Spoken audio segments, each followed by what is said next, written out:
What is going on, guys? Today I want to do a video that's been long overdue, which is the 1-year ownership of this Audi A4 right here, and I'm gonna list prices of everything right here.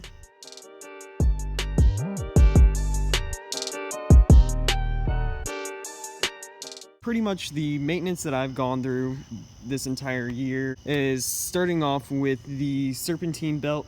Started wearing down, but that's just, normal wear and tear. Gone through a few oil changes and 4 new tires, and I have Michelin Pilot Sports, the all seasons, 245 40s, ZR18s on Alzor rims. That's pretty much it maintenance wise.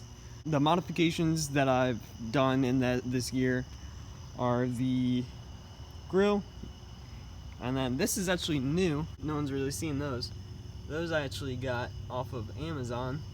I'll leave a link for all this stuff if you guys have an Audi. I haven't put any coils or springs or anything of that sort on the car yet. Waiting for H2O. If you guys are going, comment down below. I'd love to meet you guys there. We got this spoiler from China, all carbon fiber.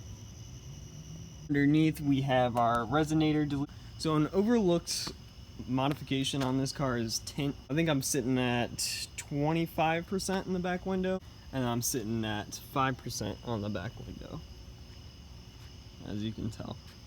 And then as we open up the door, we have the Audi symbols on the driver's side and the passenger side. Go underneath the hood and view this beautiful carbon fiber from ECS Tuning. So that's the carbon fiber right now.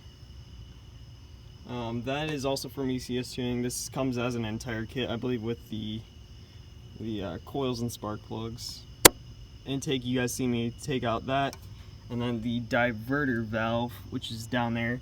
I'll leave the link, or I also leave the video right here.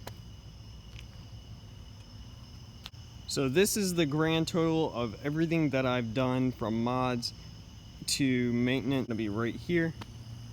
If you guys enjoyed this video and want to see me do more of the Audi stuff, or if you want to see more of the Genesis, comment down below what you want to see next. You're probably going to see this car getting dropped.